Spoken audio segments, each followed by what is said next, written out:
My name's Steve. Today we're going to be looking at the CX30 from Chiltrex. When you get your unit, what you'll do is to get the power hooked up, you'll take off the top lid, undo the screws on the side. This will slide down and come out. There we go. You'll then unscrew this top board, which is where all your electrical controls are. And in there you'll find the wired control will be right inside there. You just undo a strap and save that for later. Your electrical comes in, you come over here to the side, you'll see there's several ports over here for electrical connections. So you put your liquid tight right in there. The power wire then just kind of comes in here loosely up here and hooks into the control board right here. There's no neutral, it's just line 1, 2, and the...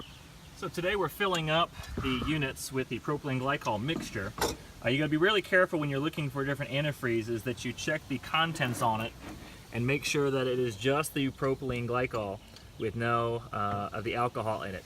And one of the brands that you can find on the shelf sometimes a year is the Prestone for RV. Some of the RV stuff will have the alcohol in it. You gotta make sure. I found this one doesn't. Or you can go online and find some others that are specifically made for hydronic systems. This here is the flush fill station, as you'll see in the instructions on how to build it. This is the input, so your fluids will be coming in here. We're going to trace it backwards. It's going to come all the way back over here to a high head pump. The pump is then pulling in the propylene glycol mixture.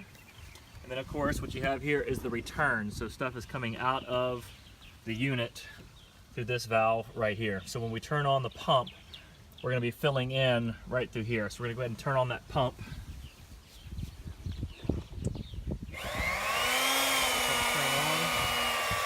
are now sucking that in, and it is shooting up into the system. I don't know if you can see the pink fluids coming in right here. And in a little bit you'll see them coming back through this top one. And of course there's lots of bubbles coming out as you're filling it up.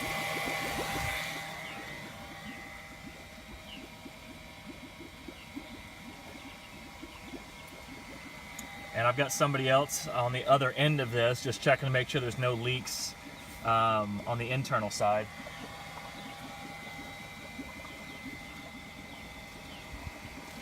Oh, and there we go. See, now it's starting to come back through. You can see there it is. Now it's going into the unit, and now it's coming back through and back out to the return. All right, we are right now filling up the CX30 unit. Here's the flush fill station. We've got a high head pump here, pumping the propylene glycol into the system. And it comes out the return over here. You'll notice there's bubbles because the system is flushing the air out. You'll continue to run this until there's no more bubbles coming out. So we've been running the pump here for a couple minutes. Although you don't see any more big bubbles, if you look closely you do see some little micro bubbles still in there. So we're going to let the pump run for a little bit longer until we don't see any more of these little white bubbles floating around on the surface. So even though you might think that your piping is clean, I don't know if you can make it out in this water here down here, there's lots of little bits of dirt and probably insect body parts and other things from stuff climbing into the lines over time.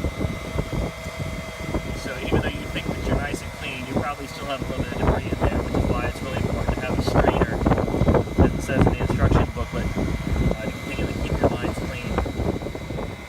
Also, as you're filling up your system, you want to keep the intake line, which is here in red, apart from the waste line, which is the green. Otherwise you'll be sucking air that you're trying to get out of the system right back in. So we've kept these at least about 8 to 10 inches apart. And you can see we still have some of the micro bubbles coming out. So we've got to continue to be pushing this until those micro bubbles go away. Alright, so it looks like we've got most of the bubbles no longer coming out down at the fill tank. So now we're going to just wiggle and make sure there's no air in the line anymore. So we're going to do that. Okay. Sometimes air will get trapped in this ball valve right here. Come back over here. You see just a few more little bubbles coming out down there. And a lot of waste right there, if you see that. It was chunked up in the line right there. It's a good shot of that. All right. Okay, so now we're gonna get ready to set the pressure. So we're gonna turn off the valve flowing out, and you'll see instantly the pressure shot straight up. Okay, now we're going to come over here and close the loop and kill the pump. So our pressure right now is at 40. To get that pressure to go down, we're gonna let a little bit of air, or a little bit of pressure out on the waste side. And you'll see, as I'm letting that out, we're gonna go down, and right there, I'm gonna close that valve off again and get our pressure right at 30 where it needs to be. Inside your bundles of wires in here, you're gonna be looking for this connector, which you'll connect up the control module with. Go ahead and flip on the power for the CX30 unit, and this here is the pump control board. And so let's go ahead and hit the power. You'll see it'll come on with a 0 right there, and in about 10 seconds it should go to 100.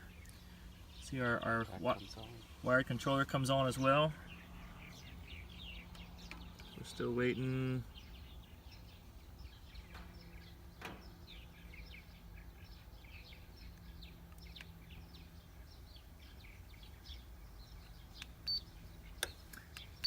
On the wired control, we just make sure we set that over to heat to initialize the system so you don't freeze out your pipes. So now in about 10 seconds we should see this come on to 100% to let us know that the pump is running.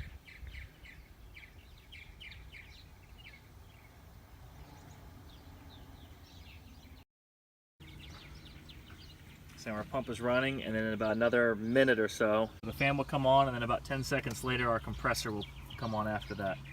So now it's just a waiting game. Over here you can see it's a nice hot day. It's saying the outside temperature is 31 degrees Celsius. And the temperature of the water in the unit right now is 28.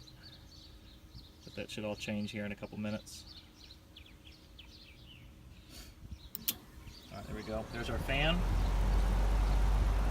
Alright, we're looking down here for that to turn orange or red, and that tells us that our compressor's on. There it goes. So now the water is starting to is now heating. So we've got our system up and running. One of the last steps is to come in here and open up the little bleeder valve and get rid of any last bit of remaining air trapped. If you look in there, you can kind of see there's a little bit right in there. So we're going to open that up and let that flow until no more bubbles come out. I think that's probably about good, right? Well, yeah, a little bit more. Hang on. A couple more bubbles still coming. There we go, we got them. All right. You can check your temperature delta either by here in the unit of the machine itself or on your control module. So just by clicking the center button once, it goes to 0. Click it again, it shows the temperature of the water entering. Click it another time, it shows you the temperature of the water leaving. So right now this is heating the water 4 degrees Celsius from what's coming in to what's going out.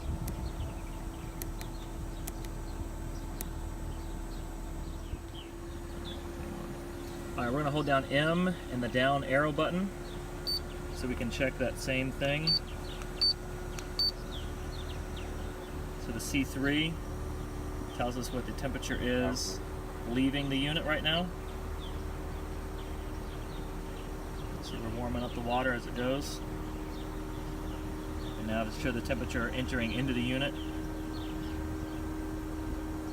you switch that over to the... Do you do it over here? Okay. Do it back over here then more.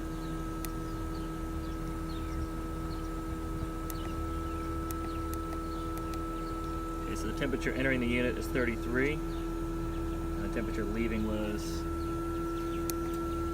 39.